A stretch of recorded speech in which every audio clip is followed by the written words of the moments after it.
Bonjour et merci pour cette deuxième partie de cette interview. Nous sommes toujours avec Monsieur Ripari. Monsieur Ripari, merci encore d'être parmi nous aujourd'hui à Genève. Merci à vous. D'où vous vient cette passion pour la cuisine finalement? La question est compliquée. On a tendance à oublier parfois ses passions. Moi, elle vient finalement d'une curiosité totale que j'ai toujours eue dans mon enfance, de tout. Sur les plantes, les animaux, la cuisine. J'ai commencé à cuisiner rapidement. Je prenais les fiches de ma maman. Je regardais, j'allais faire mes commissions à Balexer, puisque j'ai grandi aux Avanchais. Et puis je commençais à goûter les choses. Ensuite, j'ai quitté Paris. Je suis arrivé à Genève. Je suis arrivé à Paris pour créer le bureau d'études gastronomiques, totalement par hasard, sur une rencontre d'un chef étoilé, dans un livre de Joël Robuchon.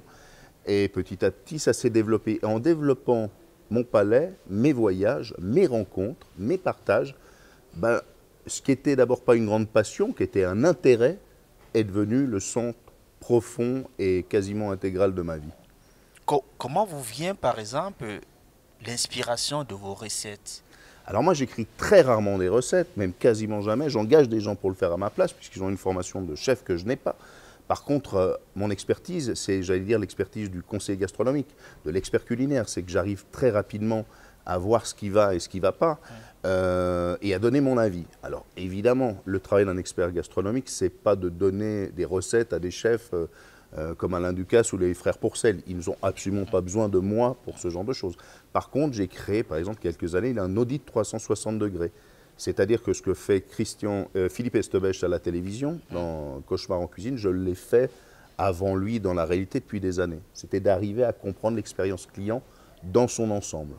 Pour des raisons économiques importantes pour le restaurateur, on doit gagner de l'argent, donc le client doit dépenser plus. Donc on a appliqué toute une série de méthodes pour que ça soit bénéficiaire pour l'expérience client et pour le restaurateur. Lorsque vous recevez par exemple les personnes à la maison, ce serait quoi vos plats qu'allez-vous vous servir à vos invités? Et alors, je vous le disais dans la première partie de l'interview, hier soir j'avais un chef étoilé à la maison, j'ai pas dormi de la nuit, j'étais totalement tétanisé.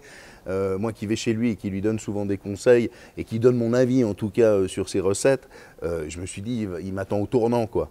Alors j'ai travaillé, j'ai pris des scampis, j'ai enlevé les têtes, j'en ai fait un fond, je les ai pochés ensuite là-dedans. Et j'ai fait une recette que j'adore, pour moi qui est un des chefs les plus incroyables et les plus intelligents qui existent, c'est Alain Ducasse. J'ai refait les pâtes Alain Ducasse poutargue citron, voilà. Et le chef m'a dit que c'était délicieux, donc j'en étais ravi. J'aime beaucoup les choses simples, j'aime beaucoup les produits simples.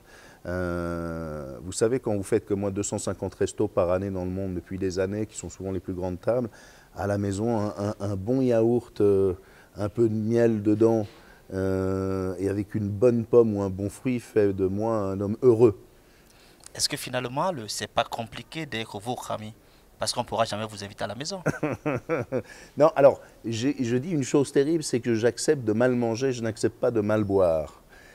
Si vous m'invitez à la maison, faites plus attention à ce qu'on va boire que ce qu'on va manger. Parce que, vous savez, dans ma vie, parfois, je m'arrête comme tout le monde dans un aéroport et je mange un sandwich qui n'est pas très bon, mais qui va caler ma. Et la cuisine, c'est surtout une histoire de partage. C'est comme le vin, c'est avec qui on mange. Si on mange tous les deux une tomate avec un bout de pain ou des pâtes au beurre et qu'elles sont bonnes, parce que notre rapport humain est sympa, parce que vous m'expliquez des choses passionnantes sur le monde économique et moi sur la cuisine, qu'on a un vrai partage, je passerai un meilleur moment que parfois dans des grands restaurants étoilés avec des gens de moins bonne compagnie. Merci, Monsieur Ripari. Merci beaucoup de m'avoir invité. Quant à vous, nous vous donnons rendez-vous très prochainement avec un nouvel invité. Au revoir.